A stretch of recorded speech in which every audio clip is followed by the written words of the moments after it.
성도님들, 창세기를 보면 큰 줄기를 잡고 있는 주인공들이 있습니다. 아담, 아벨, 노아, 에녹, 이렇게 짧지만 강렬하게 등장하는 사람들도 있지만요, 기본적으로 창세기라는 책의 기둥을 형성하고 있는 네 사람이 있죠. 아브라함, 이삭, 야곱, 요셉, 이 네 명입니다.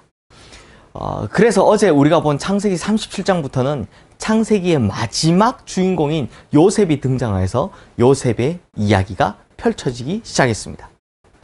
그런데 창세기의 후반부를 읽다 보면 제 개인적으로 느끼는 바이지만 정말 신기하게 여기는 내용을 하나 발견할 수 있는데, 그것이 바로 오늘 본문인 창세기 38장입니다.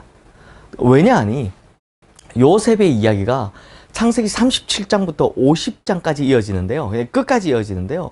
요셉의 이야기가 시작되어서 애굽으로 팔려간 이야기가 나오는 37장, 바로 그 다음인 오늘 본문 38장에는 갑자기 유다와 다말의 이야기가 나오기 때문입니다. 즉 창세기 37장부터 마지막 장인 50장까지는 다 요셉 이야기인데 유독 그 사이에 창세기 38장이 들어가 있다는 것입니다. 어차피 성경이 항상 시간의 순서대로 기록된 것이 아니니까 좀 빨리 등장했어도 되고 혹은 좀 늦게 등장했어도 되는 이야기, 이 이야기가 굳이 여기에 위치한 이유가 무엇일까요? 게다가 그 내용이 정말 삼류 영화 같은 이야기입니다.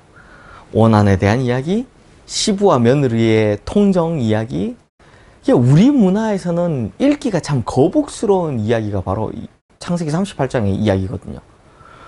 왜 이렇게 거룩한 책에 이런 삼류 영화 같은 이야기를 갑자기 집어넣었을까? 그 이유가 이렇습니다.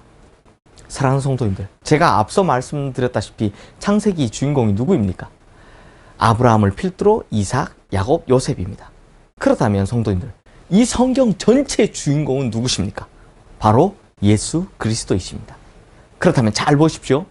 이렇게 비천한 삼류 영화 같은 스토리 같지만 유다와 다말 사이에서 베레스가 태어납니다.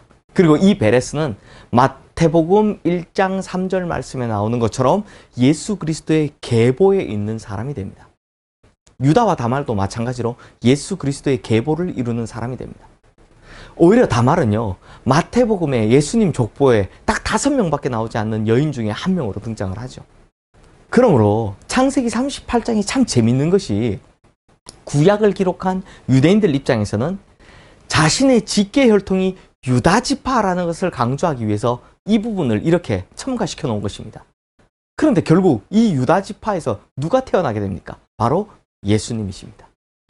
그러므로 하나님께서는 이 내용의 삽입을 통해서 지금 눈에 보이는 주인공은 요셉 같아 보이겠지만 결과적으로는 성경 전체의 주인공이신 예수 그리스도의 탄생에 관한 이야기를 쭉 하시고자 한 것입니다.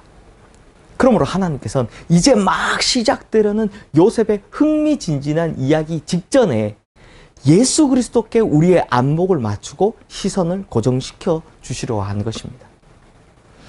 그러면 왜 예수님의 조상이 이렇게 완벽한 요셉이 아니라 이렇게 허술한 유다일까요? 요셉은 성경을 읽어보면 그야말로 흠없고 완전한 사람이라는 것을 알 수 있습니다. 반면 유다는요, 성경을 읽어보면 그야말로 흠 많고 부족한 사람입니다. 그런데 왜 예수 그리스도의 조상이 유다이겠습니까? 바로 이것이 은혜이기 때문입니다. 성경을 보면 오늘 본문인 창세기 38장 이후로 유다가 점점 변해가는 모습을 보여줍니다. 그래서 차후에는 아버지 야곱의 신임을 받아 자신의 가족들을 대표하는 모습도 보이고 결정적으로 베냐민을 살리기 위해 자기의 아들의 목숨을 거는 대속자의 모습도 보입니다. 특히 식량을 구하러 갔다가 요셉을 만났지만 전혀 몰라보던 때 요셉의 계략에 의해 베냐민이 사로잡히게 되자 자신의 목숨을 담보로 베냐민과 형제들을 돌려보내라고 하죠. 그리고 유다의 이 말 한마디에 요셉은 울음을 터뜨립니다. 그러니 자기 목숨을 대신 줄 아는 대속자의 전형을 유다를 통해서 볼 수 있게 된다라는 것입니다. 사랑하는 성도님들, 이처럼 부족하고 모자랐던 사람 유다가 점점 구세주의 조상으로 변해가는 대속자의 전형으로 변해가는 모습, 이걸 보여주는 것이 바로 성경은 이런 은혜를 추구한다는 것을 우리에게 보여주기 위함이다라는 것입니다.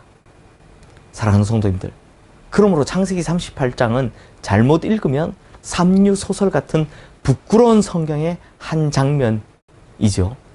그렇지만 사실은 절대 삭제할 수 없는 기념비적인 기록이 바로 오늘 본문인 창세기 38장인 것입니다. 그러므로 사랑하는 성도님들, 하나님께서는 지금 완벽한 사람을 찾으시는 것이 아니라 은혜를 받아 변화되어 가는 가능성이 있는 사람을 찾으신다라는 것을 꼭 기억하시길 바랍니다. 은혜는 전적인 하나님의 선물입니다.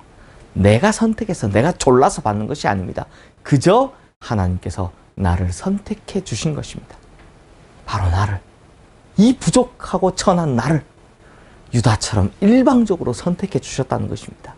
그렇다면 우리가 이제 이 은혜를 받은 사람답게 유다처럼 점점 주님께서 원하시는 모습을 향해 변해져가는 그런 변화를 체험해야 하지 않겠습니까? 그러므로 우리는 이제부터라도 은혜를 받은 사람답게 유다가 보여준 것처럼 예수 그리스도를 닮아가는 모든 성도님들 되시기를 주님의 이름으로 축원합니다. 기도하겠습니다.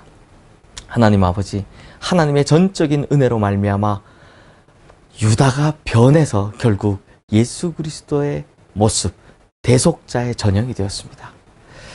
마찬가지로 은혜를 받은 우리입니다. 은혜를 입은 우리입니다. 그러므로 우리도 이제 점점 예수 그리스도를 닮아가는 변화의 모습들을 추구하게 하여 주시옵소서. 점점점 변화되어서 결국에는 예수 그리스도를 온전히 닮은 그런 진짜 성도 되게 하여 주시옵소서. 예수 그리스도 이름으로 기도드리옵나이다. 아멘.